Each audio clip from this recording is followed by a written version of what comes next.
The school board. It is 7:08 p.m. on Monday, October 28th. We're in the boardroom at the Fisher Building on North Avenue. We'll begin this meeting with a moment of silence, reflection.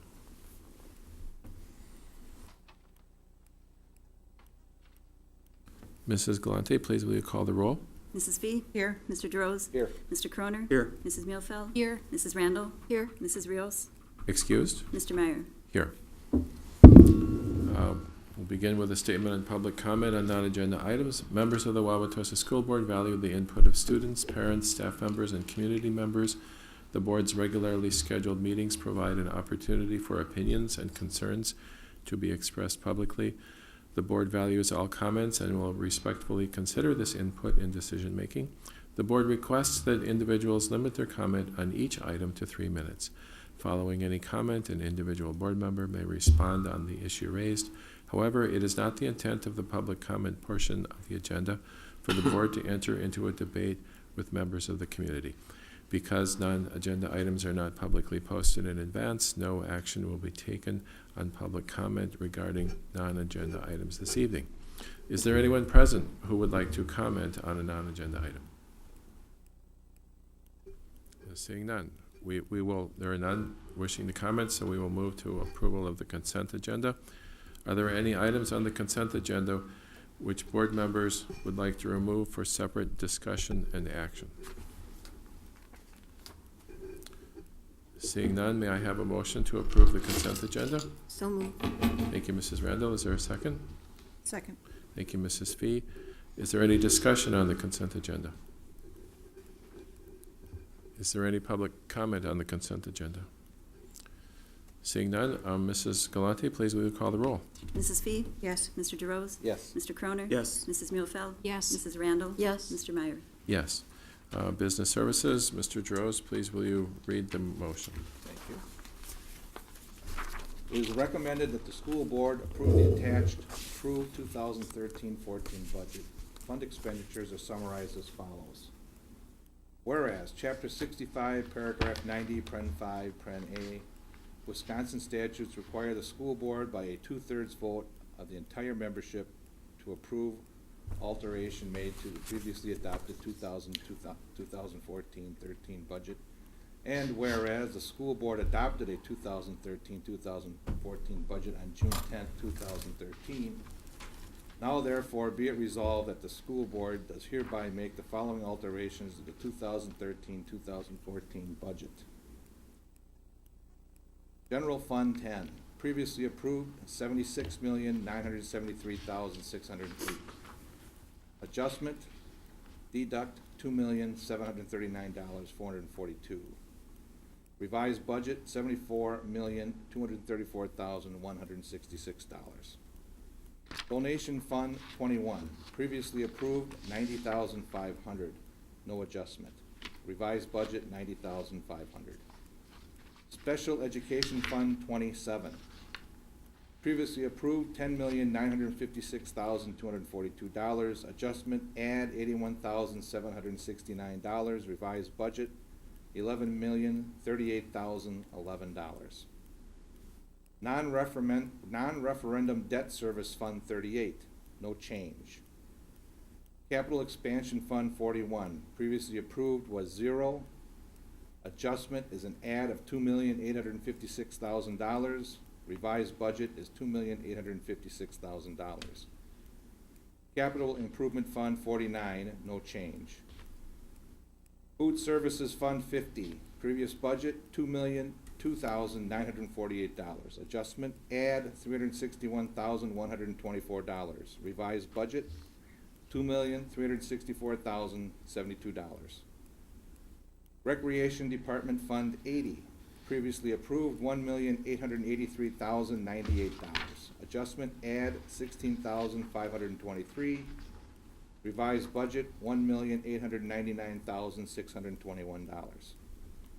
Total expenditures, all funds, previously approved $91,906,396. Adjustment, add $575,974. Revised budget $92,482,370. Less interfund operating transfers from Fund 10. Previously approved a deduct of $5,937,316. Adjustment, further deduct $332,952. Revised budget, deduct $6,270,268. Net total expenditures, all funds. Previously approved $85,969,080. Adjustment, add $243,022. Revised budget $86,212,102. Set the tax levy. Whereas Section 120.10, 120.12, Pren 3, and 120.44, Pren 2, Wisconsin statutes authorize and require the school board to determine the amount of monies necessary to be raised through taxation to operate and maintain the schools of the Wauwatosa School Districts. And whereas Section 120.10, Pren 10, small m, and 120.44, Pren 2, Wisconsin statutes authorize the school board to vote a tax, create a fund for the purpose of financing current and future capital expenditures relating to buildings and sites. And whereas Section 120.12, Pren 3, Wisconsin statutes require the school district clerk to certify to the city clerk of the city of Wauwatosa the amount so determined. And whereas the school board is interested in complying with the foregoing statutory requirements, now therefore be it resolved that the school board does hereby determine that $43,474,475 shall be necessary to be raised through taxation to operate and maintain the schools of the school district for the 2013-2014 school year. Be it further resolved that said monies shall be allocated and utilized as follows.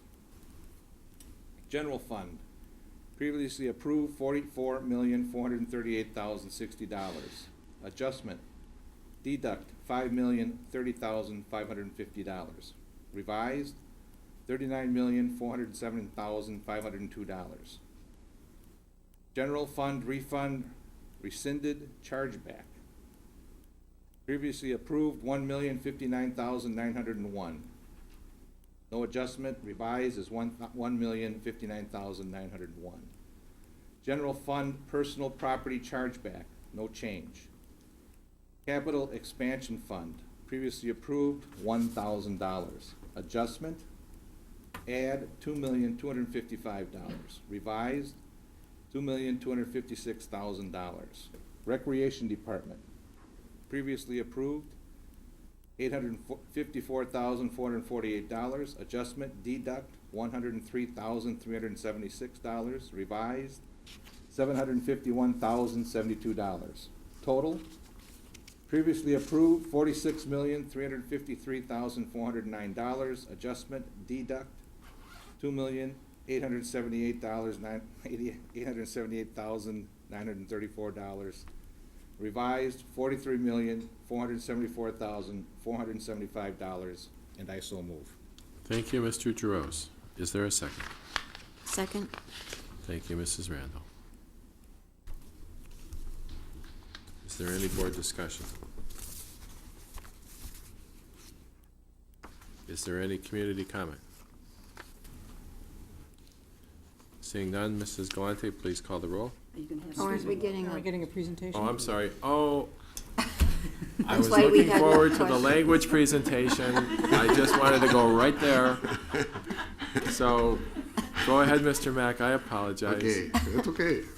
I'm gonna go through this. If you have any questions, just interrupt or save them for the end. To review the tax levy, the general fund is $39.4 million, down from about $43.4 million last year. The capital expansion fund, $2.2 million, up from $10,000. They're really one and the same. I'm just moving that around a little bit to try to maximize equalization aid in the following year. If I put money into the capital expansion fund, I have a different amortization schedule for capital projects that feeds the net shared costs into equalization aid. So when you see that, that's the reason I move around those things back and forth. The recreation department, $751,000, and notice that's not changed from last year because by law under Act 20, the Recreation Department has to say at a 0% levy increase this year and next year. So the total without chargebacks, 42.4 million, down from 44.2 million last year. The refund chargebacks is the second year, it'll be the last year, is 1,059,000, down from 1,079,000 last year. So the total levy, 43,474,475, down from 45,305,822 last year. And you can see that under the subtotal there, the tax levy is decreasing by 1,812,165, or a negative 4.17%. And the Recreation Department's not going up, so the total is gonna be the same. The base is a little bit different, thus you see the 4.1% versus the 4.17. The refund chargeback going down, 19,182, gives you the total levy that'll be certified is going down $1,831,347, or 4.04%. The refund chargeback, the 1,059,000, is composed of the Wheaton chargeback, 1,032,000 basically, and new ones that we received in 12/13 of 27,777. The only way the tax levy can move is through the aid and revenue cap. The equalization aid is going up, so that pushes down the levy almost $2.7 million, and pushes down the levy about 6.1%. We had a little special adjustment aid, and that happened to, it's actually going down $6,000. I'm not gonna go any further on that. The Chapter 228 is decreasing and will continue to decrease as we move forward, which causes the levy to go up 294,000.67%. The computer aid is going down a little bit, 26,000.06% on the levy, and the revenue cap increase at $75 per member is going up $557,773, or 1.26%. Recreation Department, no change. So those are exactly why the levy is moving in the way it is. And you can see obviously that the equalization aid is the biggest reason that the levy is going down this year. The total is again 1812,165 negative, and a 4.1 levy decrease, and then without the Recreation Department, it's a negative 4.17. And if I just show the total levy, I just added the tax chargebacks. If you can see on the last second from the bottom, 19,182, and the percentages change a little bit in there, but it's 1831,347 negative, and a negative 4.04, which will be certified as we go to the city. If you look at it graphically, you look at the 42,415, that includes the Recreation Department. You can see the levy actually is about the same as it was 4 years ago, and without the Recreation Department, same thing. Over the last 3 years, definitely a negative. And if you look at the just a chart of the levy increase or decrease over the past 10 years, the 4.17 is the largest decrease we have seen. If you look at the nominal tax levy history, the line went up and then it came back down when equalization aid started, and it's gone up. But you can see in the last, especially 3 years, it went down, went up a little bit last year, and now it's coming down again. But if you look at it in constant dollars, which is to me the way you really need to look at the levy, you can see that it's actually a little bit inverted, and the levy is actually lower now than it was back in the mid-90s, and over the past 3 years it's definitely in the negative. The property taxes compared to state resources, a good thing to look at all the time. And you can see that if you look at the two end pieces there, we're at almost 32% on state resources, then 51.67% on the tax levy, which is definitely a nice move off the property tax and more to the state resources this year. If you look at the tax rate, now I'm going to show you something too for the accessory, but on the equalized value, which is what the school districts normally use, comparison to each other. On the general fund, we have an 8.491 tax rate for next year, which is down 8%. For capital expansion, 0.486, and the reason that's so big, that percentage increase, is simply because it was just a minor. Last year, I just kept the amortization schedule going by putting $10,000 in there. The recreation department, 0.162%, or 1.48% change. And the total without chargebacks is 9.139, or minus 2.68%. The chargeback, 0.228, down a little bit, 0.33%. And the total with the chargeback, the equalized tax right now, 9.367. Decrease of 2.62%. And keep in mind too that that has an equalized value change of negative 1.6% from 1213, which would normally push the rates up. So if we look at the effect on a home, and I changed the value of the home from 250,000 to 220 just to reflect the average home in Wauwatosa, I believe, is closer to 214,000. So if you look at this on an equalized basis, on a $220,000 home in 2014, the taxes will be about $2,061, and that compares to $2,116 in 2013, a decrease of $55. And what I normally do is say that's going to be close, it's going to be a little bit high.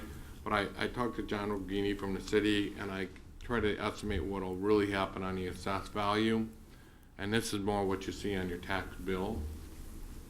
So the assessed value levy rate, the net rate for schools, because there is a school tax levy credit, but if you look at your tax bill, it's about $7.46 last year. And if you ever want to figure out how to get that, just to pull out your tax bill, look at the school tax, go up to how much your house was assessed, and take the school tax divided by the assessed value times 1,000. And you're going to get 7.455 something. I rounded that to the nearest hundredth. But that's how you do it. It's not that difficult. You just got to know the formula there.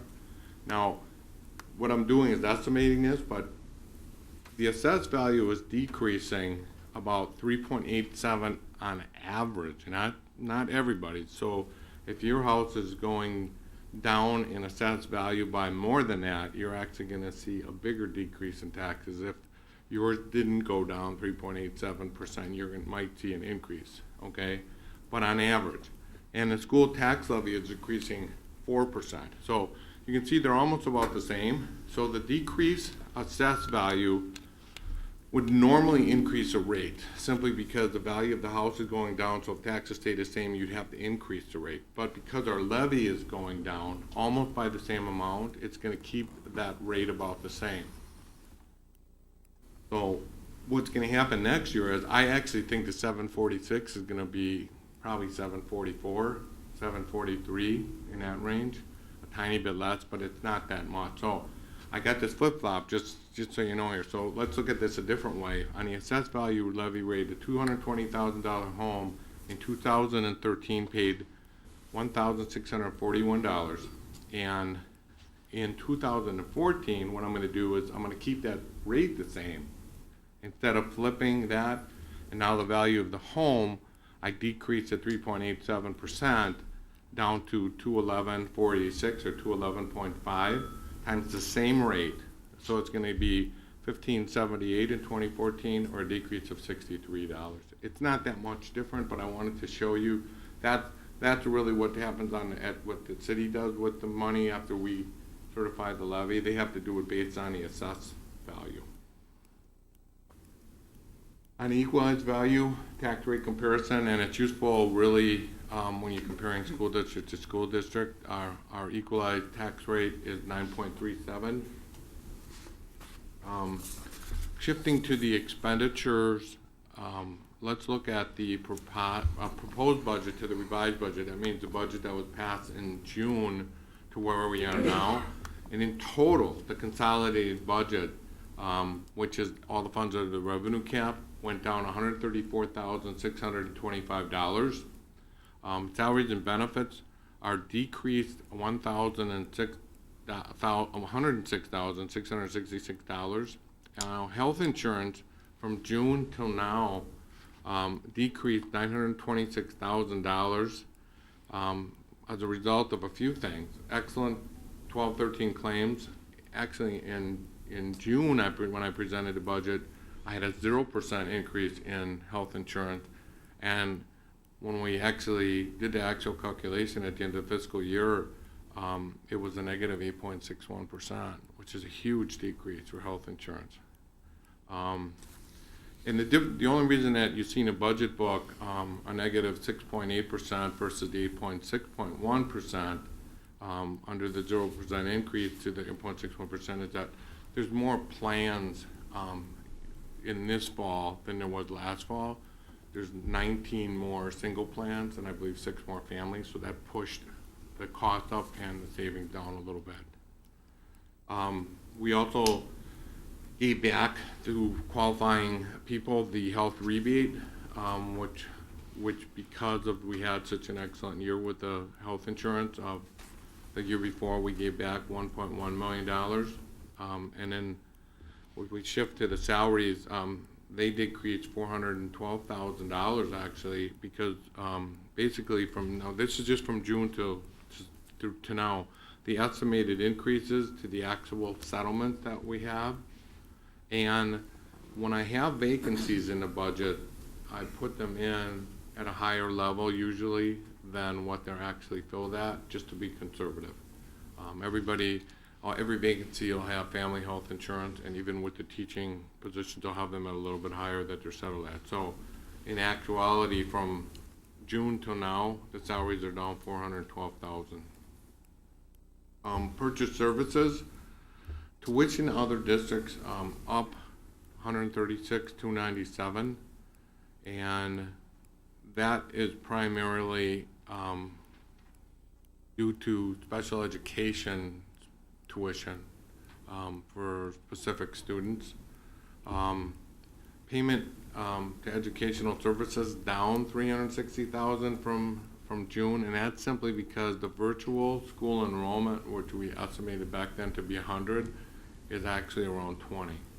And I'm not going to go on any further. It's just that at 20 we break even about on the virtual school. The non-capital equipment had gone up $409,000. The supplies go up generally. The principals in the buildings put a lot of their carryover into supplies, $160,000. That's gone up.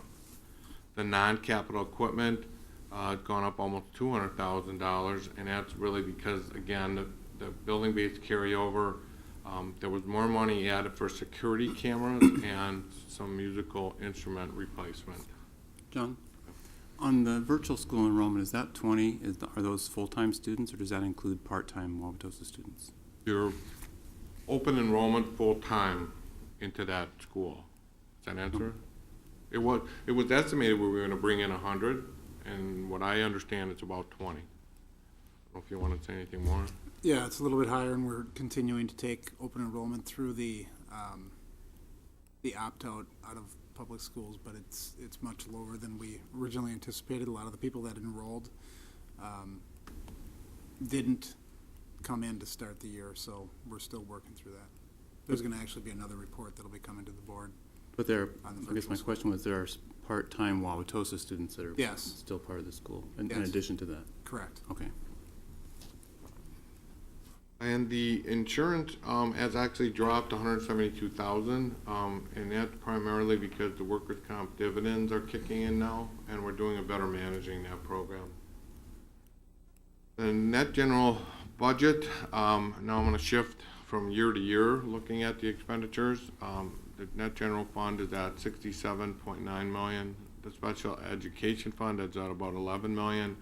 And the capital expansion fund at $2.856 million. total expenditures under the revenue cap, 81,857,909. The recreation department is just under 1.9 million. The food service fund, 2.364 million, and donation fund is at $90,000. The net general fund is down 321,000. Special education fund is actually up 289,000, and the capital expansion fund is up 2,856,000. Again, the capital expansion fund was would have been part of the net general fund, so you almost have to look at those two together. But the total increase under the revenue cap, $2.8 million, or 3.57%. The recreation department is up 136,000, 7.72%. The food service fund is up 365,000, or 18.29%, and the donation fund 0 and 0%. If you just look at, I know this kind of looks a little bit all over, but there's some odd things that have been going on, but the net revenue cap spending is going up 3.5% for this year over last year. And I'll get to that in a little bit. You'll see some reasons why on that. The salaries for this budget are $44 million. Benefits just under 20 million, 19.9 million. Purchase services 11.1 million. Non-capital objects 5 million. Capital objects 811,000. Insurance 602,000, and other objects 278,397. Total 81,857,909. Salaries from year to year now going up 1%. Benefits going up 3.87%, or $743,000. Purchase services going up 2.3 million, or 26.96%. Non-capital objects going down almost 500,000, or 9%. Capital objects going down 68,000, or 7.73%. Insurance going down 146,000, 19.52%, and other objects going down 27,000, or just under 9%. The total budget is actually going up 2.8 million, or 3.57%. If you just look at the graphical breakdown, salaries and benefits account for 78.2% of the budget.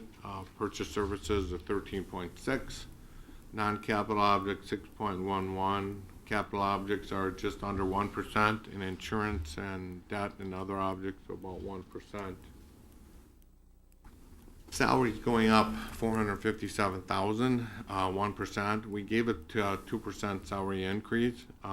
But remember, there's new people in the budget too, so it's on the actual new people. If you look in the budget book, the administrator salaries includes a new elementary curriculum coordinator position, primary offset is support staff reduction, and that would have been a 1.72% increase without that new position. If you look at the salary percentage of the total budget, it's at 53.83, and you can see that it spiked up. That's because the benefits have gone basically down. Just historical look at how the salaries look compared to the total budget. Benefits going up 743,000, or 3.87%, and the WRS with the employer portion, now this happens to the employees too because they have to pay half of it, but it's going up 264,000, or 9.96%, and that's simply because the rates have increased at the Wisconsin retirement system. 12-13 blended rate is 6.275. In 13-14, it's going to be 6.825, and that's why the rates are going up. Health insurance, it's slightly because salaries are going up too, but not mainly because of the rate increase. Health insurance is going down 809,000, or 6.78%. Again, the rate actually decreased. The premiums 8.61%, but we have some increased plan participation. The health insurance rebate of 1.1 million as part of the $743,000 increase. Obviously, without that in there, that would have been a negative. Benefits would have decreased. And the long-term disability insurance went up $48,916. Under the benefits, you can see the long-term look at benefits as a part of the total budget at 24.39%. Without that health insurance rebate, that would have actually dropped down. It wouldn't be as high as it was. So next year you should see it actually decrease. Same thing with the salary to benefit ratio. It shows it decreasing, but without that health insurance rebate, it would have actually increased a little bit. Under purchase services, the increase is $2.3 million, almost 26.96%. And the main thing in there that's driving it is the capital project, the capital maintenance, is up $1.9 million. And the reason is we had some fund balance from projects that weren't done yet, but it carries forward if it's not used from one year to the next, so it can actually skew the budgeting view of the way the money is spent. But the Fund 41 balance from 11-12 is $800,000. The carryover that was left over after this past year, 12-13, was $407,000. And then we added, because the science labs were much more than we originally anticipated, we had to add some money for those. And then there's money in there for the data center that needs to be the head end room at East High School and the Whitman gym floor, and that added $695,000. So that's the main driver before that purchase services increase. Under tuition, the $124,618 increase, 10.22%, and that's really the Fund 27 special education tuition. Under facility maintenance, it's up $381,000, just under 40%. And there we did new pool lighting. I don't know if you've been in over at the West High School pool, but there's new lights in there. It's much, much better and much safer. You can actually see by the pool. The Jefferson ADA accessibility, Whitman needed lockers for their increased enrollment badly. They have more lockers in there now. Secondary gym curtains, there's new gym curtains with new painting and the new floors in the gym. And then there's money added for additional school security and safety for this next year. The non-capital objects are down almost $500,000. Non-capital equipment down $222,000 or 10.45%, and that's because the district wireless network was completed in 12-13, and that's where most of the money was in the budget. Workbooks and textbooks down $443,000. Last year we purchased science textbooks, and that's why that's down. Supplies are up $119,889, and that's primarily because of the building-based budget carryover. Capital objects, not much of a change in dollar-wise, $68,000 down, and that's because the vehicle replacement that Building and Grounds Department bought is out. Insurance and other objects is down $173,000, and that's mainly because workers' comp dividends have kicked in, and we were able to reduce the cost for workers' compensation insurance. Shifting to the revenues, the property tax in 13-14, $41,663,502. That doesn't include, I pull out the chargeback levy and put it with the local sources, because even though when we certify the levy, it's in there, we already levied for that money once, so from a year-to-year basis, I don't want to confuse how I look at this or you look at this. State sources, $25,753,000. That's actually up 9.86% over last year. You can see, just looking at those two numbers, the state sources have gone up, the property tax levy has gone down. And that's good for taxpayers, because what's happening is the state's picking up a greater share of the cost of our education in Wauwatosa. The federal sources, $3.1 million, basically the same as last year, and the local sources, 10,047,000, just up a little bit, 3.68%, and that increase is mainly because of open enrollment increasing. And not the number of students, but the amount we're getting per student. The property tax, down 1,812,165. I explained that with the levy, so I'm not gonna go through that again. The state sources up 2.3 million, 9.86%. Federal sources down 9,000. And the local sources are up 357,000, so the total revenues are going up $846,450 or 1%. And if you look at the breakdown where we're getting the revenues from, the federal sources just under 4, the state sources just under 32, the property taxes 51.67, and the local sources 12.46. Under the state sources going up 2.3 million, the equalization aid is going up almost 2.7 million, which the L that affects the levy. The chapter 228 is going down 294,000, and the reason it's going down is simply because the number of kids participating in the program in Wauwatosa is decreasing, and it went down 41 FTE from 1112 to 1213 membership. We're down to about 165. That was last year's membership.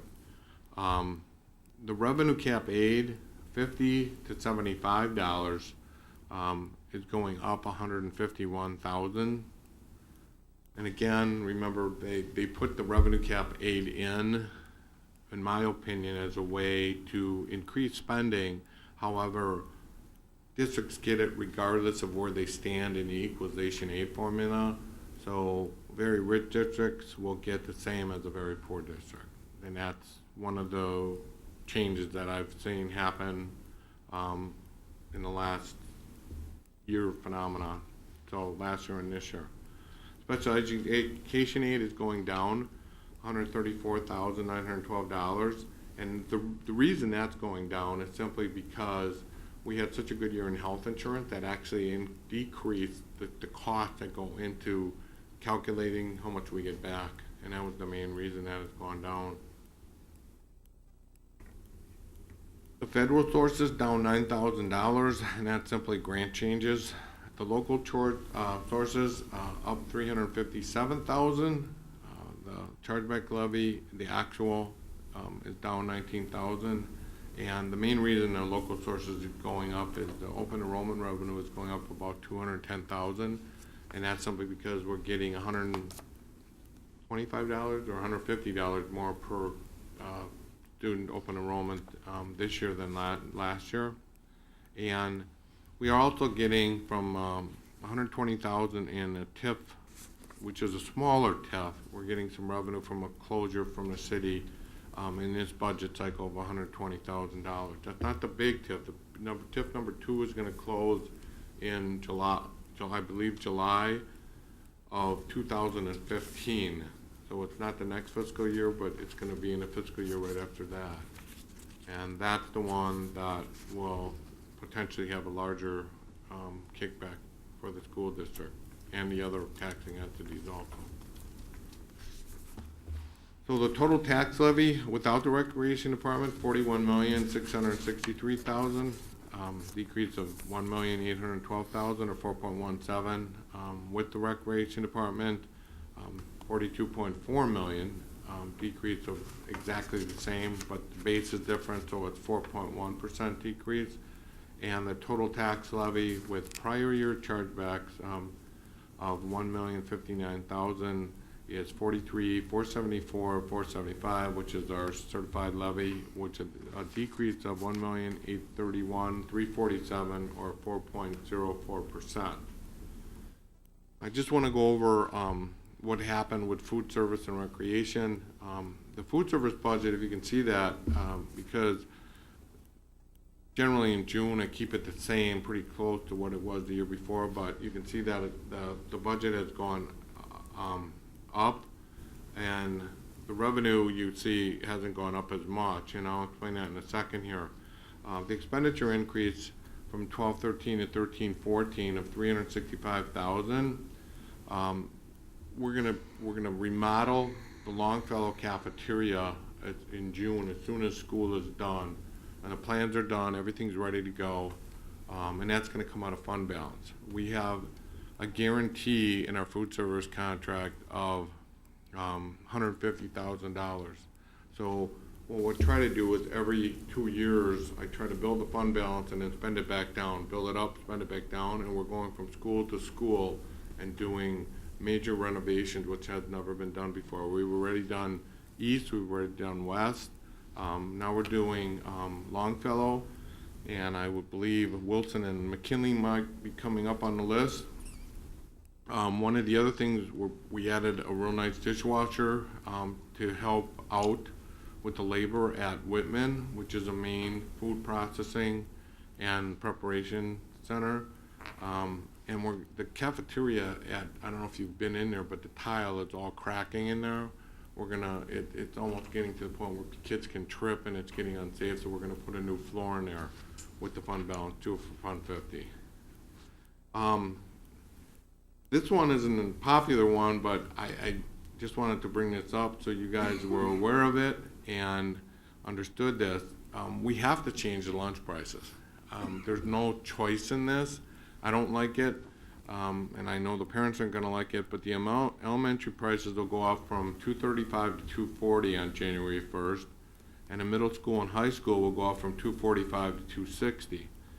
The reason is we have to move our average between the two different levels, the secondary and elementary level, and we could actually move the elementary a nickel higher and the middle and high school down to $255, but the fact is the older kids eat a lot more than the elementary kids, so we thought it would be a little bit more equitable to shift the price a little bit more to the high school.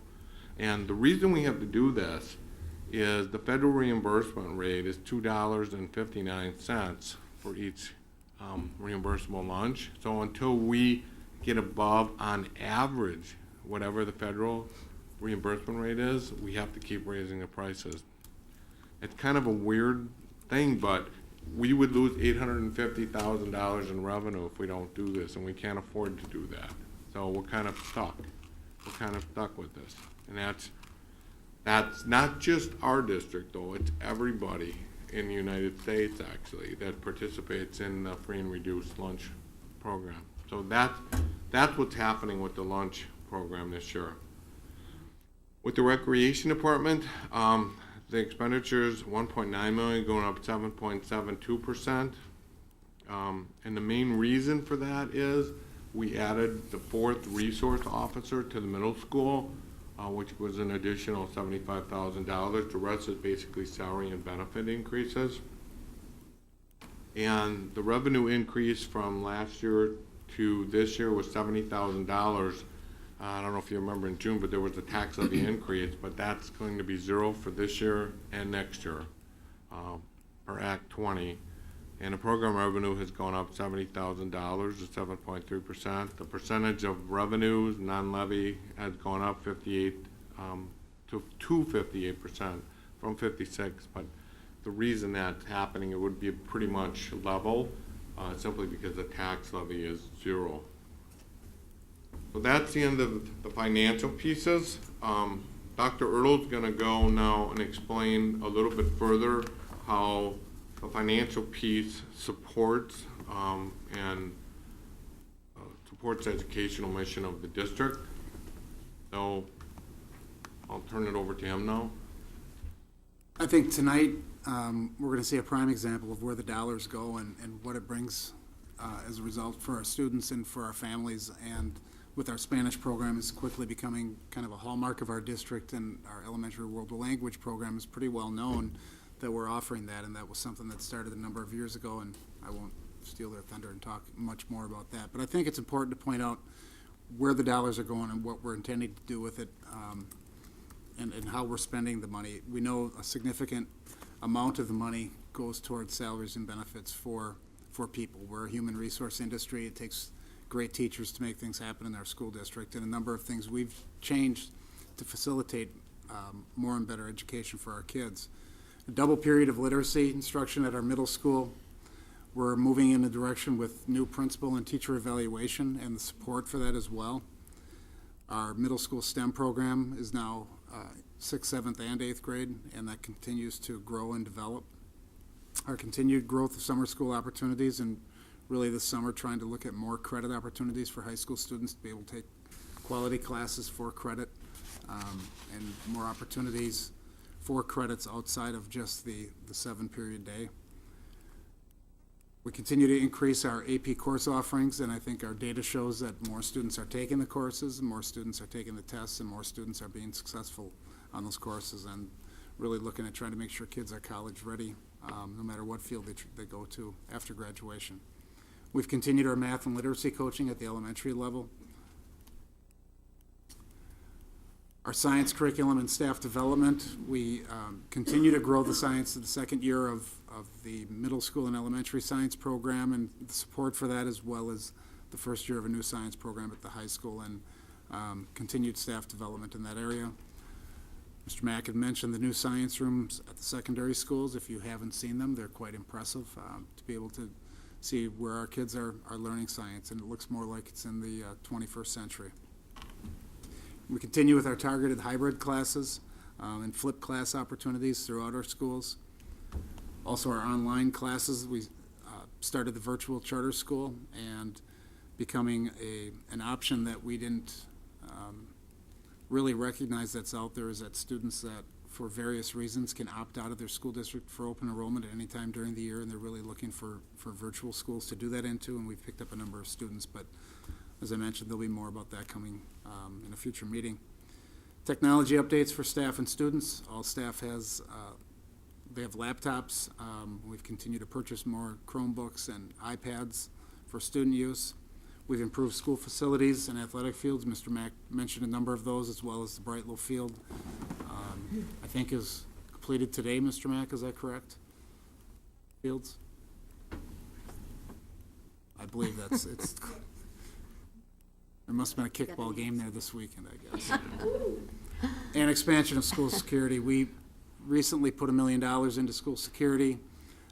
We've also recognized that there's even a greater need for more coverage with our camera systems, and a better access control system as well. But in particular, it's more cameras that we're adding at all of our schools to make sure we don't have any blind spots that aren't covered.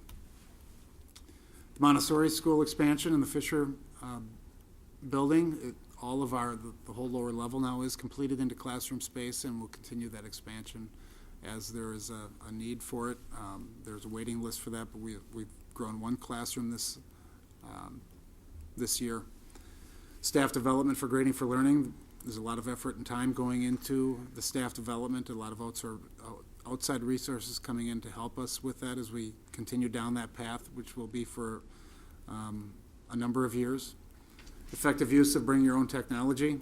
More and more students and staff, at least by the data, are accessing the network, the Bring Your Own Technology network, and hopefully that leads to greater access for students and greater learning.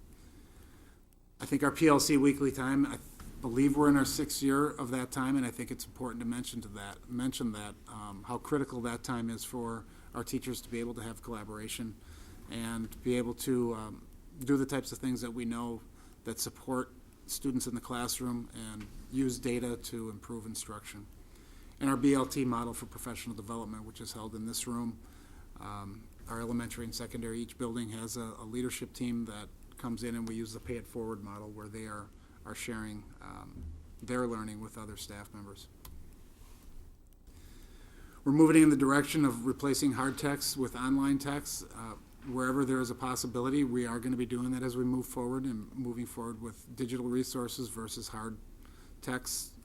Fair compensation for staff. The board has approved all of the groups to this point for this year for compensation, and we're continuing to move into a new model for teachers.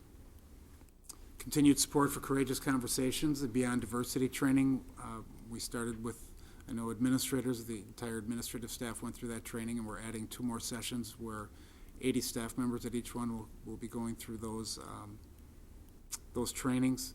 Our Common Core alignment in math and ELA, as much as that's become political, we're continuing with making sure we have high standards and consistent standards across our district, and that work will continue. And then our further development of Teachscape and teacher evaluation. Teachscape is the technology aspect of the teacher evaluation system, and we're continuing in the training, and our administrators and pilot teachers are working their way through that. That certainly doesn't list everything that we're doing, but I think those are just some of the key components that we've been working on this past year and we'll be working on in the future year. Thank you, Mr. Mack, and thank you, Dr. Ertl. Are there any board questions? Mrs. Muehlfeld. Thank you. I don't have a question, but I just wanted to say thank you to the staff and Mr. Mack. Every year, it's more difficult to offer and continue to offer the high level of education that we do for our students, and also improving our facilities so that community members can benefit from those.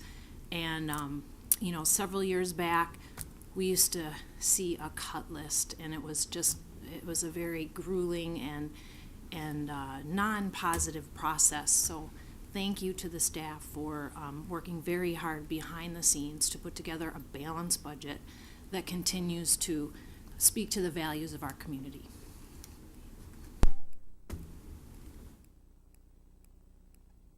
Mr. Croner? Thank you.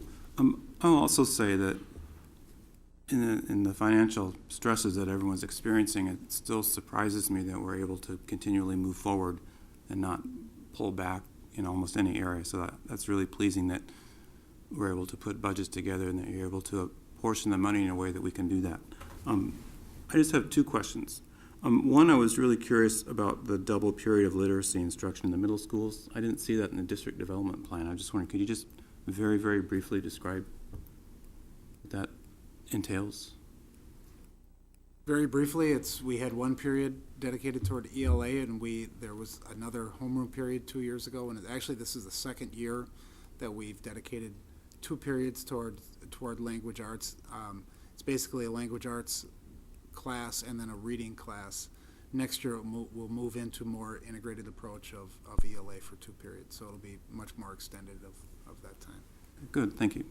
I had one other question, Mr. Mack, about the fund balance. And you mentioned the approach of building up the fund balance and then spending it down so that we can accomplish some major projects in the district.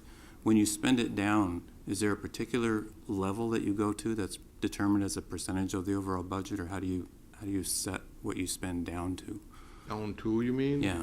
No, we actually have not spent it down where we can, but we were purposely letting some fund balance stay in the pool of money because we're redoing the teacher schedule next year, and that will take an outflow from the rest of the fund balance to a level. But the fund balance ideally should be set at a level that allows our district to not short-term borrow and cover our liabilities both. And right now we are above that. However, there will be some outflows as we move forward simply to address the teacher salary structure. So when Broner, I think when he was mentioning build the fund balance for 2 years and spend it down, it was strictly the Fund 50 for the food service fund, so we build it up for a couple of years, for 2 years, and then spend that down. Okay. Oh, Got it. For the kitchens. for the food service, yeah, that's relatively simple because we have a guarantee that we make $150,000 on our food service program. And again, we can't control the prices, so that's something that we negotiate with Sodexo on. And what that does is simply allow us to remodel some of the cafeteria areas. And I can tell you, in our district, we desperately need to do those things, desperately bad. And we're going from school to school. So what we do is, because those projects generally cost about $300,000, 2 years worth of fund balance build, and then we spend it down, back and forth, Okay. back and forth. That's the way that works. I was thinking of the other fund balance that we talk Okay. about sometimes. All right, thank you. Is there any other board question or comment? Mrs. Randall? I guess it's a comment that our percentage of salaries and benefits is going down. I understand that the actual costs are going down because teachers are having to pay more. But can you talk a little bit about why the percentage is going down? As It's opposed, actually going up, though. pardon me? The salary, I mean, The percentage of the full budget. oh, this- why, you mean it's 78.22%? Yeah. Well, that's And simply, last year the was main 81 reason, and- the main reason is because our health insurance has been so good the past 2 Okay. years. I mean, this past year was almost unheard of in health insurance going down almost 9%. I've never seen that happen when medical trend is about 10% going the other way. We went actually down the opposite way. And the year before that, we went down 2 point some odd percent. So in 2 years, but that's the reason the salaries and benefits are going down. And don't forget the year before that, the employee did pick up their share of the Wisconsin retirement system Right. too. So that also reduced the share of the benefits that the district picked up. How does it look for implementing the new compensation plan that we're working on? And I know we haven't gotten details on it yet, but, and does that play into it at all? Or Well, can you? I would say that it's hard to predict what's going to happen. I think we need to take this almost on a year-to-year basis. I think we will get to something new. The most difficult part is going to be how to address people that might be off or making more than perhaps our new schedule will allow, and how we compensate them. That's going to be the most difficult piece. And what's going to be difficult is we don't know what's going to happen at the state level as far as how much money we're going to get to be able to move people down on some type of schedule that incorporates performance. Obviously, the more that comes in from the state level, the more we're going to be able to do. Because the thing with funding, we really have to be careful by using, we do have some fund balance to spend on salaries, but that can only take you 2, 3, 4 years. And if the revenue doesn't come in from an annual base through the revenue limit, you can't, then we're in the cut mode again. So we have to be very cautious with that. I think we're gonna do something, and we're gonna do the best we can with the financial constraints we have, and we will take it year by year and see what we can do to make it fair, as Dr. Earl points out in his presentation. Right. Well, the board hasn't yet been involved in the details of that, but just the discussions we've had in HR committee, I really appreciate the role that you play in that.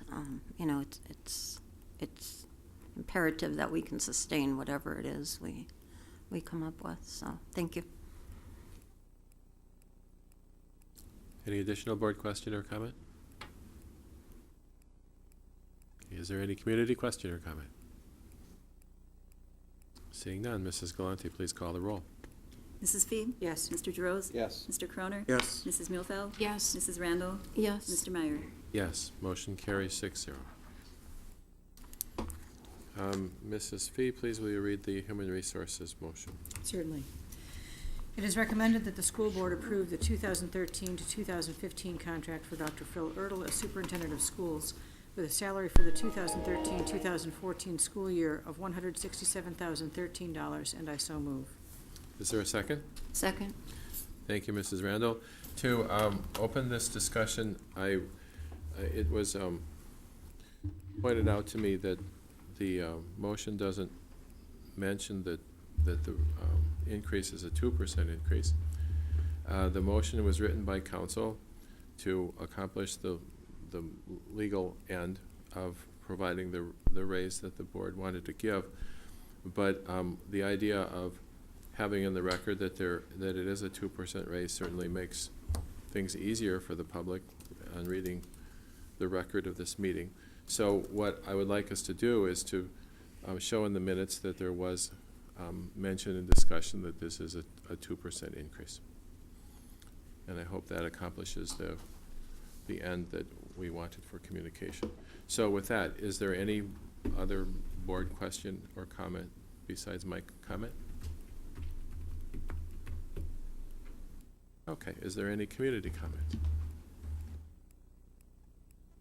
Okay, before we call the roll, Dr. Earle, I wish to say thank you for a job well done. So, Mrs. Galante, please call the roll. Mrs. Fee? Yes. Mr. DeRose? Yes. Mr. Croner? Yes. Mrs. Muehlfeld? Yes. Mrs. Randall? Yes. Mr. Meyer? Yes. Motion carries 6-0. And now, what we've been waiting for, please, the elementary world language report.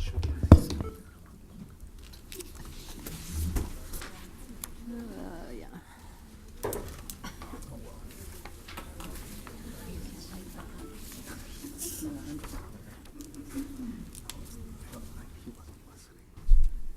No, he wasn't. He didn't get it.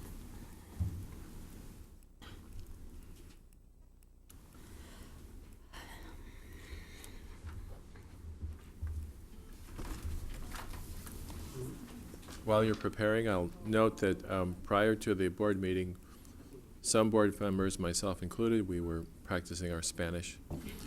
And we believe that no doubt your Spanish will be far superior to ours. See? See? Absolutely, see.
Thank you, Mrs. Ehrenberger. Please, will you introduce your fine panel? Oh, fortunately, this is not a technology report. Okay, we have a microphone that works. Evening. There. All right, we'll still need that other one, I think, if you don't mind. Yes, I'd like to introduce my guest tonight, and then some of my guests will introduce some other individuals that contribute to this as well. First of all, I have Eva Toonstra, which many of you know, who is our World Language Content Team Leader. Kristen Bowers is a principal at Eisenhower Elementary School, but she is also the World Language Principal Liaison. So she has been very involved in coordinating our elementary Spanish program. And then our presenter tonight is Catherine Hartung. Catherine is an elementary Spanish teacher. She is also the Spanish content team leader for the elementary level. Just a couple of things about Catherine. She's been provided a lot of leadership for us in developing and implementing our curriculum. She was invited last April to go to Washington, D.C. to work at the national level on world language curriculum. Also, our Spanish program was featured last April on Milwaukee Public Television Hispanic channel, Adelante. It is still available for viewing if anyone would like to look at that. But it also featured our classrooms where you could see teaching as well as some parents talking about our program. So I'm going to turn this over to Catherine because she's going to introduce some other people as well. We have a couple of our fine teachers here this evening. There is Lindsay Robinson. She teaches at Washington Elementary School and also Wilson Elementary School in the STEM component. And Melissa Bedwell, who teaches at Underwood Elementary and Jefferson Elementary. Both Lindsay and Melissa have been with the program since it started. Actually, Melissa was here as a part-time teacher in the middle school the year before the implementation of the elementary program.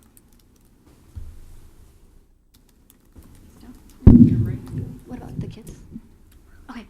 All right. The rest of the team is pictured up here. The only person absent from this picture is Gina Marino. She's currently in Oaxaca, Mexico, and maternity leave after the birth of her son, Mario, in June. So she is a substitute this little bit of the school year and will be joining us again soon. All right, we wanted to just start a little bit with how we've been developing the curriculum. You have this table in a part of your packet that you received earlier. Without going into the detail that it would take to go into everything, we don't have the luxury as an elementary school program to go to a curriculum fair, to go to textbook distributors and compare the merits of the curriculums that are out there for elementary Spanish programs, because most of them don't exist, and they certainly don't exist based around the standards or using the 3 modes of communication kind of as their foundation. Luckily, we have a very talented team of teachers who's been working diligently to create the materials that all of the students in the district have been using. It's a very consistent program, and it's a program that has the basis in the 3 modes of communication, which you'll hear about a little bit more in a moment. We've been working really hard over the last 2 years, and we've gotten a lot done. We currently have 5 thematic units that span for each grade level. They're fully developed at the 1st, 2nd, and 3rd grade levels. We have 3 of the 5, so 60% of the 4th grade curriculum developed, and we'll be finishing the 4th grade curriculum development and 5th grade curriculum development within the coming school year and next year. We've been working from this plan. We revised it actually because we were a bit ahead of schedule last spring to look at how that will be impacting the students as they're entering middle school and high school. If you think about the analogy of an onion having layers, or the rings of a tree that kind of tend to span out as the tree grows larger, what we attempt to do is take thematic units and then revisit them each year. The same type of content, only perhaps within a different context. When we start with students in 1st grade, they're typically 6 years old, and we do have add-ins every year at different grade levels. But we teach them simple phrases, words, questions, comments, the norms of conversations, and the like. When they reach 2nd grade, then they can take those thematic, and they reach the same thematic unit, they take those skills that they've learned from the previous year, and we go out another ring of that tree. They can still draw on the experiences and the words and structures that they've learned that previous year as a type of background knowledge, but they continue to kind of span out as they learn more. By the time they get to 5th grade, it's incredible. With several years of experience, they're able to draw upon words that they've used that they're recycling year after year, and new concepts, new structures. We actually had to add to some of our rubrics this year, uses complex 2-part, 3-part sentences for their interpersonal and presentational type of assessments that they were completing, because that was really now the expectation, and that it had become the norm as opposed to the anomaly, which was really great. So they have been developing constantly, of course, in their skills. Instead of me talking a lot, I'd like to have a few more things to tell you after this. I thought that it would be great to show you some of the student perceptions and the student perspective from the program. We have a couple of students here with us. You're going to see a short video, and it kind of starts with the students' general impressions of Spanish class, and then they actually take part of the presentation and talk about what they do for assessments and activities in the class also. So we'll grab that up here. And as we're loading the video, I'll just take a moment to recognize the 2 Eisenhower students who have joined us this evening who will be featured in the video. We have William Meyer and Logan Ertl. And even though the students did take this quite seriously, and they do come across to me as kind of serious because I'm used to seeing them sometimes at their goofiest, they were very excited about doing this video, those that volunteered. So I hope that that comes across here. And with any luck, we'll have sound. I'm just going to check the volume before we start. Be proactive about that. Hopefully we don't set it too loud. Bienvenidos a la clase de español. Me llamo Logan. Estoy aprendiendo español por 2 años. He said his name is Logan and he's been learning Spanish for 2 years. What I really like about Spanish class is that it's really hands-on, and there are so many different kind of games. Like if you like to read stories and answer questions, there's a game for that. It's because it's kind of fun to learn another language. Like it's fun to learn different words in English, but in Spanish it's more fun just to learn it. And if you move somewhere else and they're like Spanish, you can communicate with them. So it's kind of good. I like Spanish. We have a lot of activities in class, and they really help me get ready for our test because they seem a lot like the test, and it just is very similar. So when we do our tests or assessments, it doesn't give us so much pressure on it, but you still have to try your best. The three types of assessments we have are the interpersonal, interpretive, and the presentational. The interpersonal is when you talk in Spanish the whole time and ask each other questions. So this year we got these new recording devices called pen pals, and they are so cool. They help us record for our interpersonal assessment. Thank you, EFW! Hola Abby. Hola Jess. ¿Cuál clase te gusta? Me gusta la clase de ciencias. ¿Y tú? No me gusta la clase de ciencias. Me gusta la clase de arte. ¿Y tú? Sí, qué interesante. ¿Cómo eres? Yo soy inteligente y artística. The interpretive assessment, we either listen to something or we read about something, and then we answer questions about it. This is the interpretive assessment. You read over the script about students, and then you answer these questions. This is a test that I took recently. And sometimes you need to look back in the story or in the script. And as you can see, I underlined some of the script to help me answer the question. The presentational assessment can be a couple different things. You can write it out, or you can speak to the whole class, and it's in Spanish. This is a presentational assessment that I just completed. It was about me and another person that you can, whoever you want. You can have your teacher, you can have a friend. I wrote what was the same about it and what was different about it.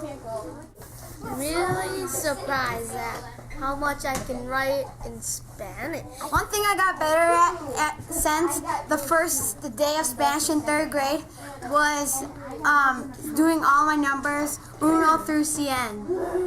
1, 2, 3. 10, 20, 30, 40, 50, 60, 70, 80, 90, 100. Thanks for letting us have Spanish at our school. It's really fun. In the future, I would like to learn Spanish. In the future, I would like to learn Portuguese. In the future, I would like to learn Arabic. In the future, I'd like to learn Italian. In the future, I would like to learn Spanish. In the future, I'd also like to continue learning Spanish. Hasta luego! Right, they say it best, right? And the song was actually not my idea. If we continue on here, what the students were talking about to some degree here were these 3 modes of communication. You also have this as a part of your packet this evening. When a lot of people think about language learning, they think writing, speaking, reading, listening, and while those are all important components, they're actions or verbs that kind of fall into these 3 categories. But these 3 categories hopefully do it a bit more holistically. The interpretive, student can demonstrate an understanding of something they have heard or read, or it could actually be viewed now, as we're using more electronic resources that fits into that category. Our students seem to be pretty natural at doing this. This is where Jessica had described she took something that was the most like a test. To show us their understanding, we have to get pretty creative with our youngest learners. It might be circling a picture, holding a picture card up in the air to show that they understand something.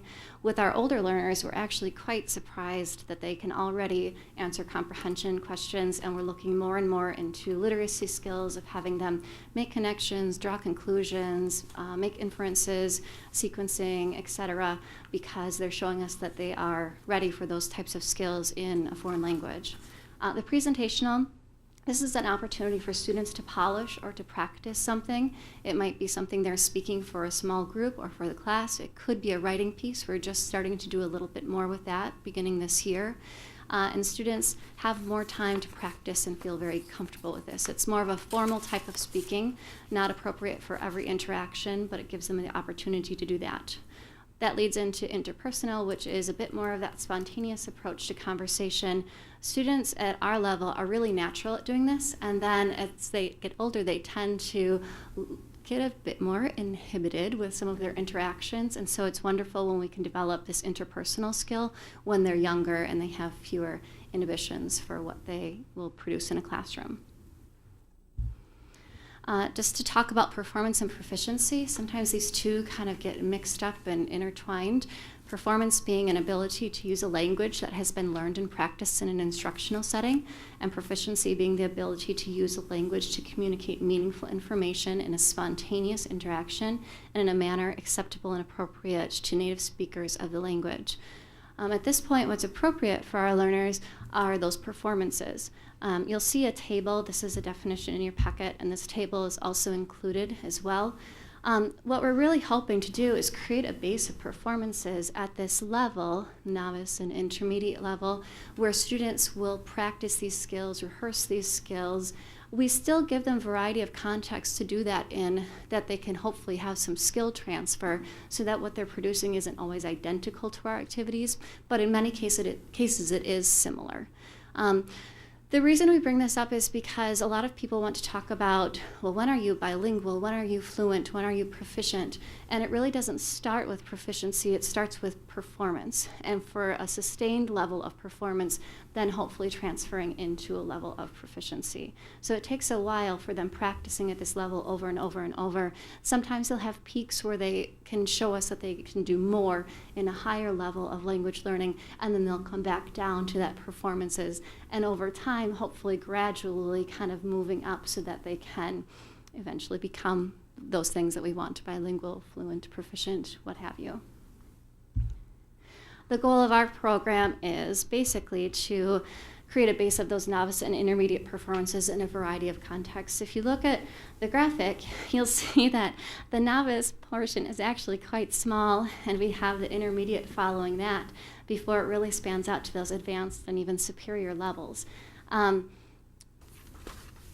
While it is small, I do want to point out that it is the foundation of that cone, and that creating those foundational skills is going to allow those kids to be able to really just span once they start moving up into those advanced levels.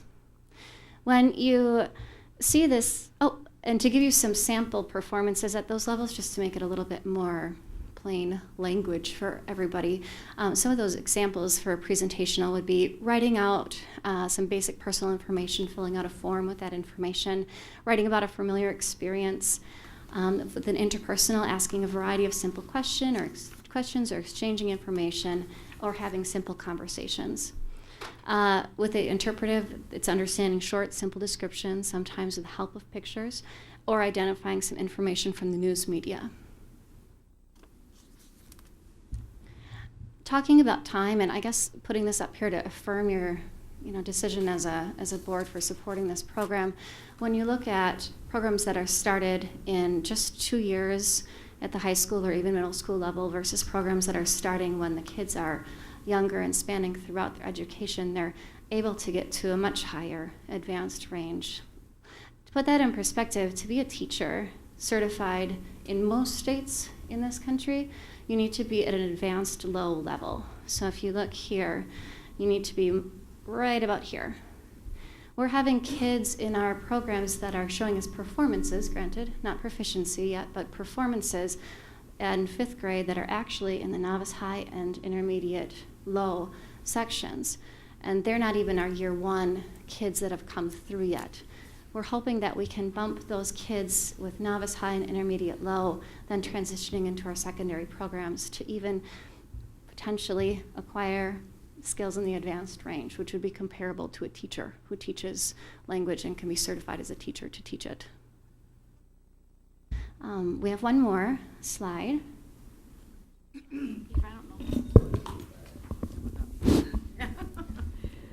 Okay, I'd like to address the possibility that is being explored of measuring the students' achievement. There are a few tools out there, one which has come highly recommended to us. I'll start with the first one. STAMP was recommended by our earlier consultant, Helena Curtin. It is a performance-based assessment measuring in the 3 modes of communication, like Catherine just mentioned, interpersonal, presentational, and interpretive.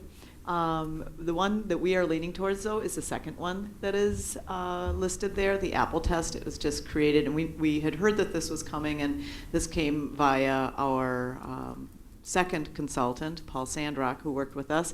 He is a consultant for the American Council of Teachers of Foreign Languages, and Catherine has also worked with him and has had some firsthand experience with this assessment. Again, it's a performance-based assessment. The acronym, Apple, Assessment of Performance Towards Proficiency in Languages.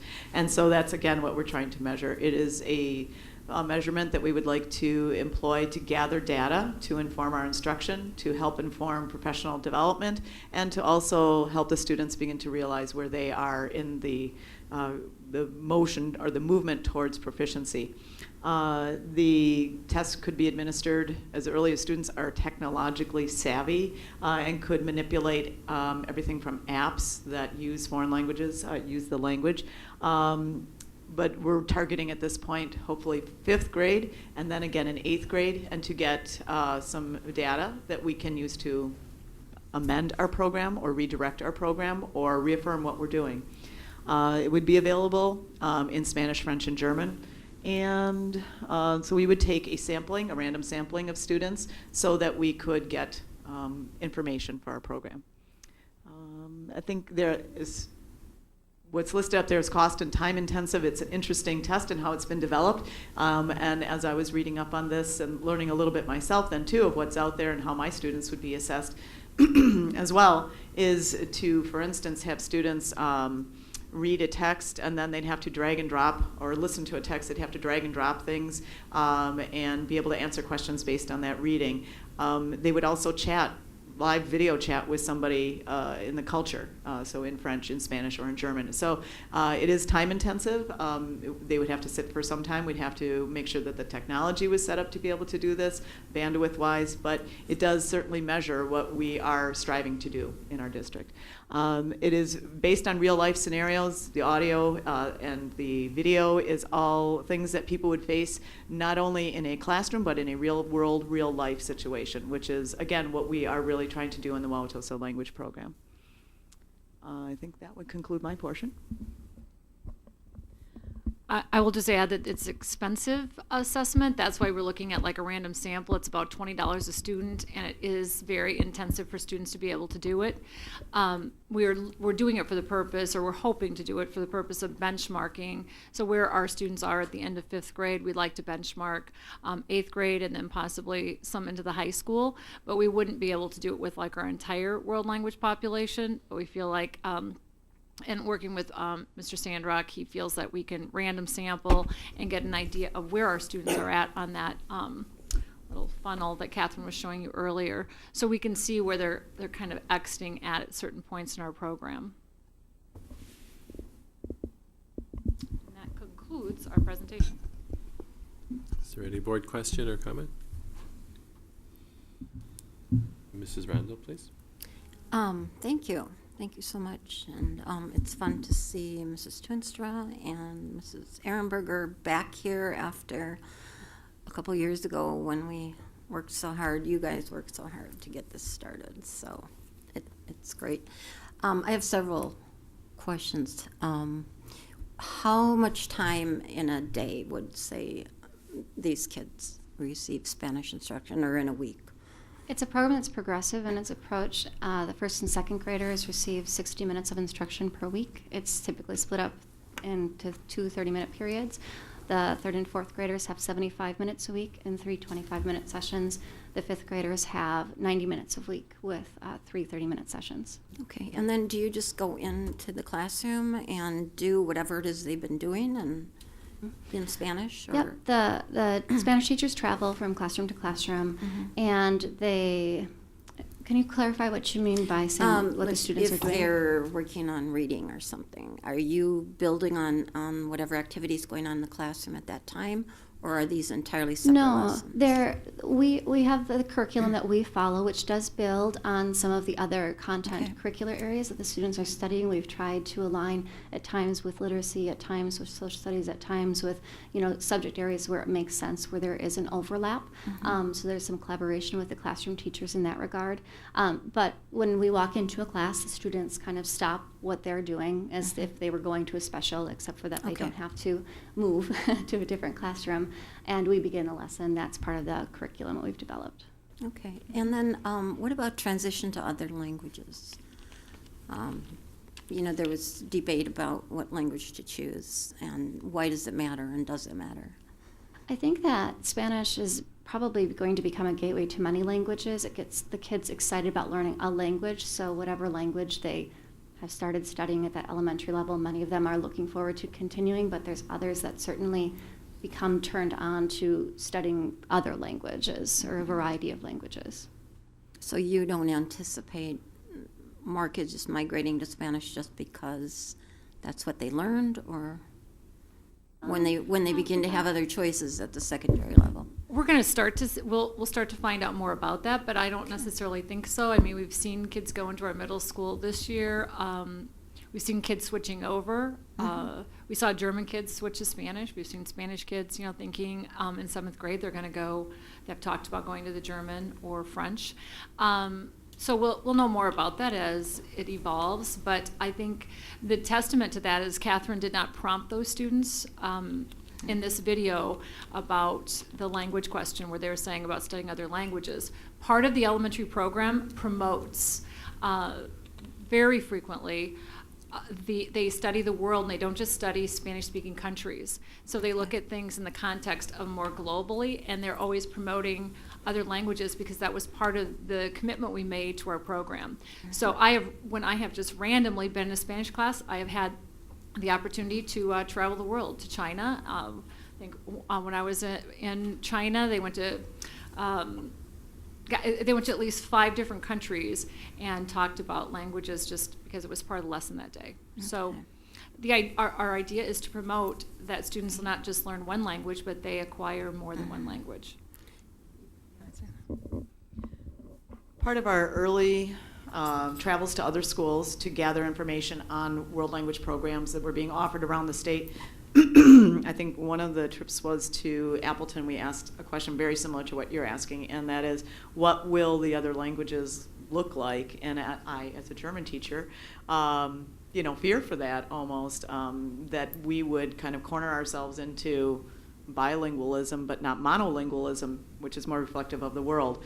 But students do become, through this program, very aware that there's not just English out there being spoken. There's multitudes of languages and multitudes of cultures, and that fabric is what makes the world interesting. And for them at this level to be aware that there's more than just Wauwatosa on the map is huge. It's earth-shaking to them. And I think that's one of the main tenets of this, as Beth was just saying, that we are opening their eyes to that. And I think you can really broaden their horizons in so many different directions just starting there. So I think as we see students move through the program, and hopefully their schedules will allow for that, we will see students not just having English as their main language, but Spanish as a very strong second, and then other languages hopefully will fall into place and be valid options for them, so that we're not looking at just being possibly bilingual, but trilingual. And that's really what our society demands, dictates, and needs from our global citizens. Right. Thank you very much. And just thank you all for being here. Ms. Bedwell, who I know since kindergarten. Thank you for taking your time to be here this evening. We appreciate it. And Mrs. Ehrenberger, thank you for always having staff members and people supporting your presentations. I will say that the Spanish teachers travel. They very few of them get to stay in one school all day and have some of the most grueling schedules of any teachers that we have in our district. They are teaching at least 3 preps this year. because each year they're adding another level of prep and it continues to grow. And they do that all by moving to classrooms. They do not have their own classrooms. They go to where the children are at, and then oftentimes they're packing and leaving and going to another school. So I can't say enough about how hard they have worked to provide the consistency for the program across the district. They're a very cohesive team. They're an excellent example of our professional learning communities. You can go into any classroom and see that these individuals have worked together to make sure that every student has, delivery of the highest level of curriculum and instruction. So they're very collaborative. Thanks. I think Mr. Croner was Sure, next. I'll go ahead. Okay, and then Mrs. Fee. Thank you. Thank you for coming. It's nice to have an update and actually to see how happy the kids are and singing and all of that. Question I have is when we were discussing putting in this program, I remember reading studies about the relationship between learning a foreign language and English literacy. So I don't know if there's even a way to measure this or if there's any anecdotal evidence, but have you seen any evidence of kids that are flourishing in Spanish and having that bleed over to their bigger interest in reading or literacy in English or anything along those lines? What we have at this point is really qualitative. We don't have numbers to give you quantitative data for that. However, we do see kids relying on literacy strategies for a lot of our interpretive assessments. So that's the mode where they would listen to something or read something or view something and show that they can understand it. And they're doing things that they would be doing in their reading classes. And there are days when we're kind of in that mode, even though we don't typically say in one for an entire class period, where you feel like you are a literacy teacher. Because you are just reinforcing all of those things that they are learning. When kids ask you, can I use a highlighter to highlight these points so that I can rely on them for answering these questions? Absolutely. When we talk about what's the main idea, what are the supporting details, all of that kind of flows into that. And now we're actually looking for more ways to integrate a lot of those strategies, kind of like I'd mentioned before, sequencing, inferencing, making connections, a lot of those things that you'd see elementary school students doing in their reading classrooms as a part of our interpretive activities and assessments. We have kids who are doing activities now in class like a caption matchup where they will read a caption of something and match it to the appropriate photograph. Or they will read a text box that would go into a page of a book and match it to the appropriate place. And then they will answer questions kind of based on that book or on those information page with captions after they have completed that. So a lot of that is working towards literacy. And like I said, qualitatively, we could give you lots of examples of kids doing that. And hopefully in the future there will be a way to measure that quantitatively. It is a little slippery because we have a lot of variables that go into what the kids are doing in their literacy programs, but hopefully continually improving. All right, thank you. Mrs. Fee? Thank you. First off, thank you. I would like to join all my other colleagues here and thank you for the presentation. It's been very enlightening, very informative, and I think our program is in good hands. So thank you very much. My question is also about the impact on other languages because that was always my only real concern with approving the elementary program. And the answer here, maybe we don't know yet. I get that you're still working on the middle school program, but has there been any thought to expanding the French and German down to 6th grade so that the transition might take place that year earlier? And again, the answer might be we don't know yet. Yeah. Yeah. I mean, yeah, we've talked about that. It makes some sense.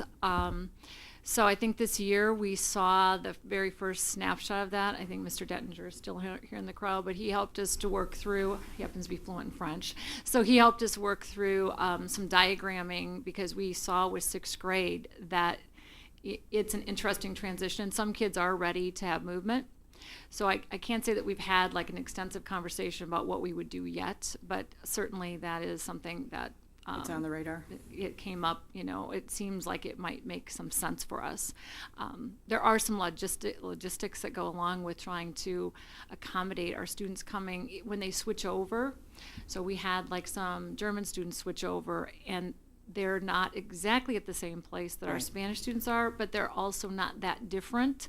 So that's when we brought in Mr. Sandrock, our consultant, to just help us try to work through how we can best meet the needs of those students. So there's some things like that we have to work out if kids are going to be able to switch over and cross over. But yeah, we've had we started the conversation. We had it yet again as recently as like late last spring. So Okay, thank you very much. Again, I think it's a great program, and thank you for all your hard work.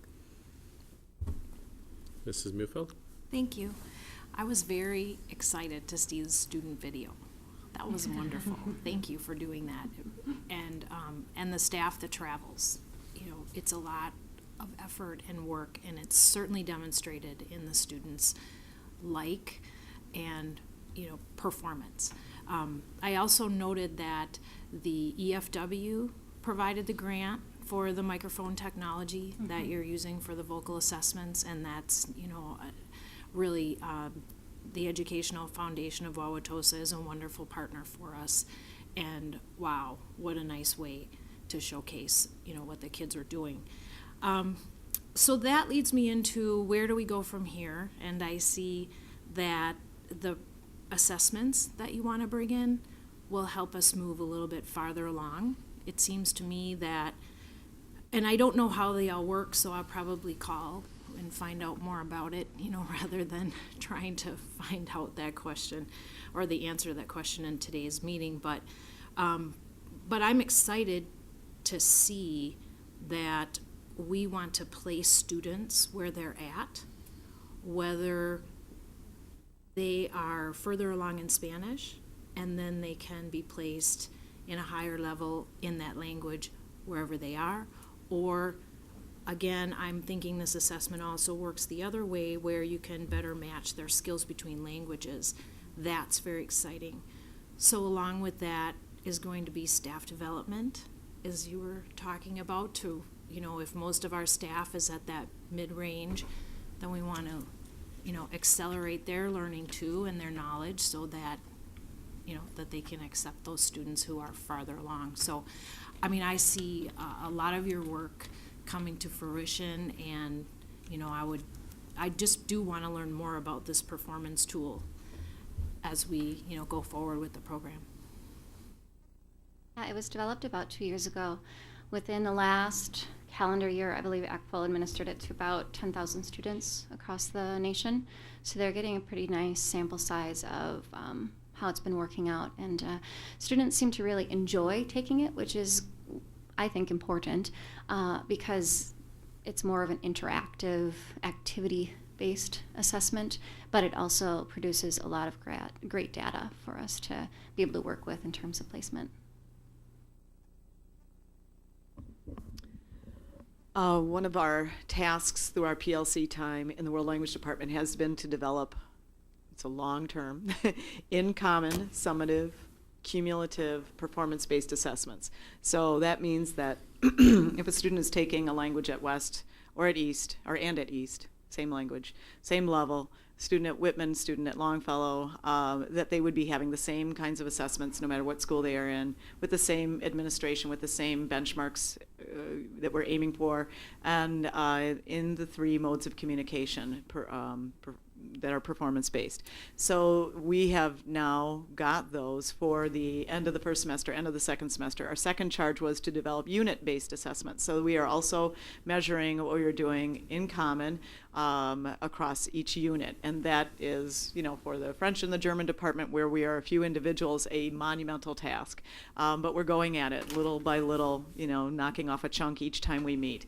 And that is sort of our internal measurement of how we're doing, and getting students and ourselves data to inform instruction and to tell students where they are, and to share these graphs with them and to say, here's where you are now, but here's what you can become, is very informative for them, I think, too. I think they want to know, where can they go with this, and what can they do, what kind of jobs could they get, and even just to say, to become a language teacher, you know, there's a lot of jobs out there, as we struggle to find even teachers to fill these positions that are fully qualified to meet those language needs, and to be that much higher above their students, so that we can span the range from first grade to 12th grade from very beginning to advanced placement.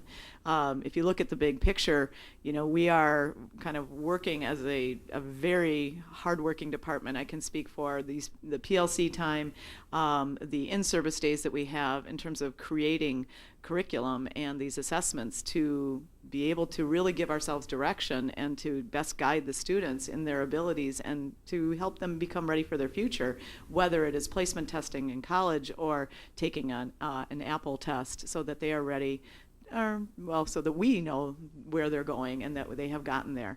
It's been, if you see the big picture, there's a lot of pieces to the puzzle, and they are really starting to come together now. Thank you. Is there any other board question or comment? I have a couple of questions, please. At what grade would you like to see a student say, well, I'm a native English speaker and now I know some Spanish and I'd like to try another language as well? What's the optimal, if there is an optimal grade? I mean, when would you like to have that additional choice offered to our kids? Okay, I'll give my own opinion is that, and this is based on research, and I would also like to direct you to an article that came out in Time Magazine this summer about the brain and learning. I think you were asking the question, Mrs. Fee, about, or maybe Mr. Kroner, about more than just anecdotal evidence that students are gaining and that this is good for their brains. There's a really great article, and I'll try to forward it to you as a link so that you could see. This is all based on lots and lots of research that has been done for years, above and beyond what we as language teachers are taught and what we know and what we can see and what we could see tonight in the video. But we know that the best time to learn a language is from baby on to about 6 years old. 4 to 6 years old. That's when your neurological pathways are best suited for accepting language. And after that, things begin to close down. Realistically, I don't think we could offer students starting in first grade a second or a third foreign language, a fourth. There are kids who do it in countries around the world where they become multilingual at a very young age. And I would take, for instance, the people of Switzerland or I think you get the idea. Multiple languages in that environment, they become fluent in many languages starting very early on. For me, personally, I think 6th grade would be a great opportunity for students to make that choice as they move from the elementary school to the middle school, and they have kind of a great opportunity to experiment.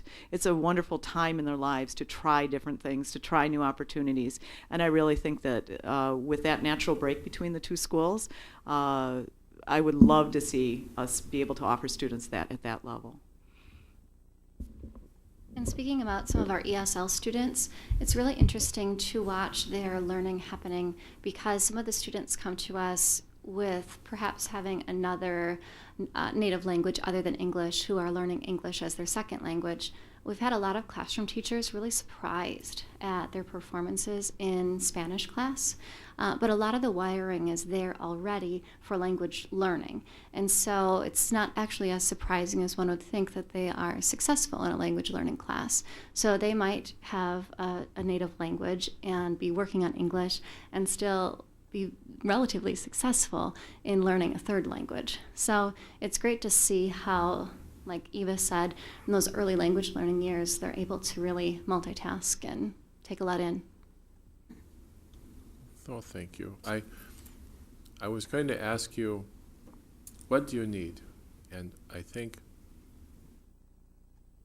I'll guess your answer would be, from what you just said, an opportunity to teach another language in 6th grade for more students.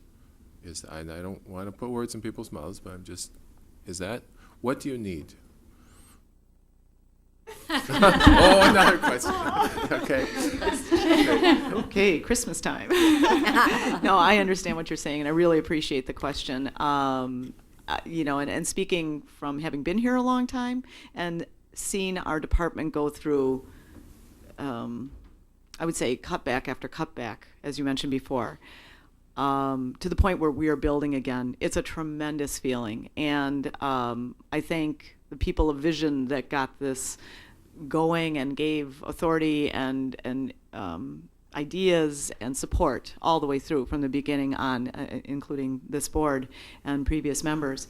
I think that one of the things, besides what you're saying, is allowing students to have that opportunity in terms of their schedule, is that we might be able to allow students to have choices to start in 6th grade, 7th grade, and 8th grade. Currently, they would take Spanish all the way up till 7th grade and then have choices. I would like to see that students in 6th grade, 7th grade, or 8th grade could start the language at any time. Right now, if they don't start in 7th with French or German, the next opportunity they have to start is in 9th, 10th, 11th, or 12th grade. And their schedules are really pretty locked in, and in 9th grade. And there's, we have found and we've seen and discussed at length the fact that students are really limited in their choices in the middle school based on the schedule. And it's a terrible feeling as a parent when you have to make a choice between a student who started music in 4th grade and is really good at it and is developing a love of that language, have to turn down taking a foreign language because they've chosen music, or that they have chosen art, and the two things are offered at the same time. And I think we really need to, I call it like explode the schedule, allow them to come in at 6th, 7th, or 8th grade, then they continue with that same language or a different language, 7th and 8th grade, or even start in 7th or start in 8th. I think that would be, in blowing up the schedule like that, allowing kids to have an opportunity to choose multiple points to begin their language study. If they have, and that I think would be, I wouldn't say a saving grace, but something that would really be a shot in the arm for the languages less commonly taught of German and French. And then we shouldn't forget we have Latin coming up later than too in high school. So I think that would be a really big step in the right direction for us too.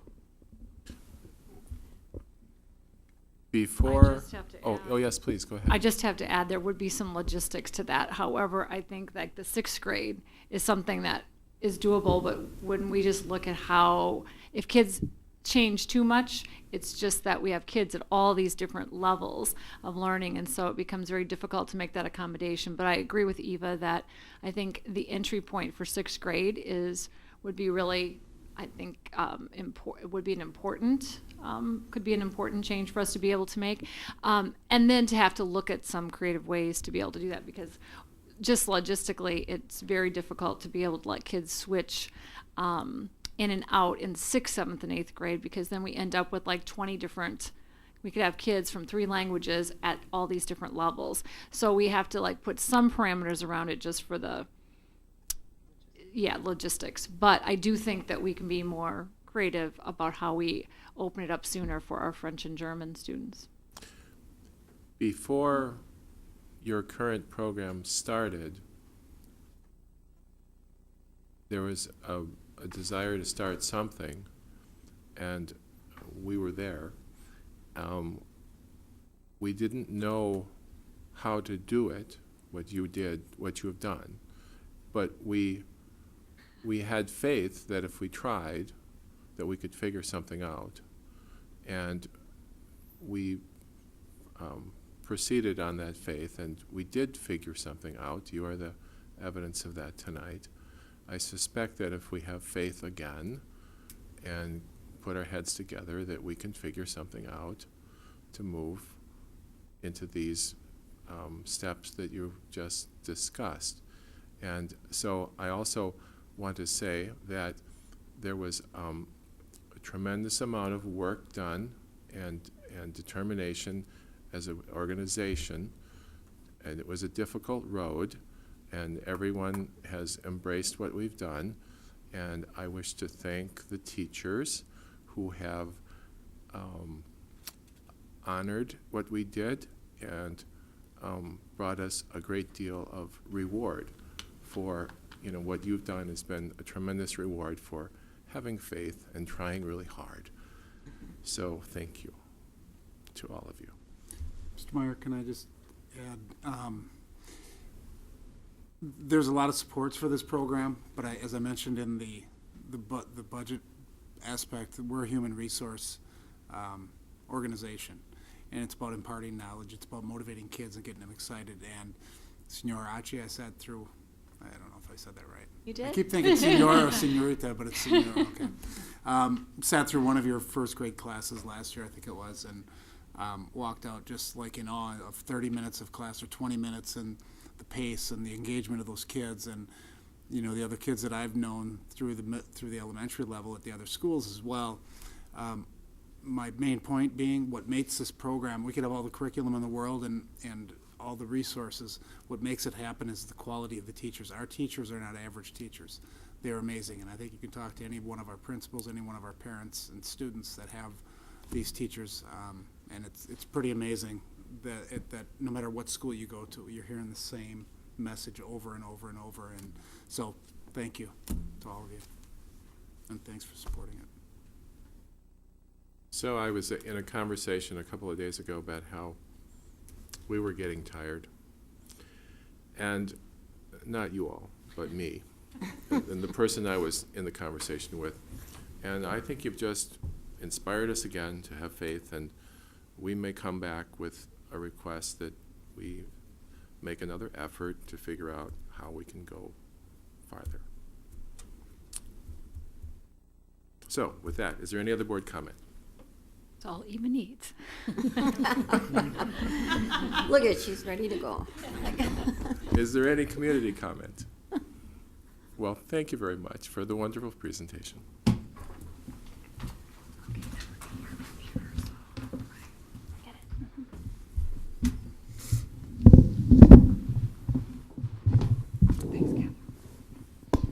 And with that, we will move to the superintendent's report.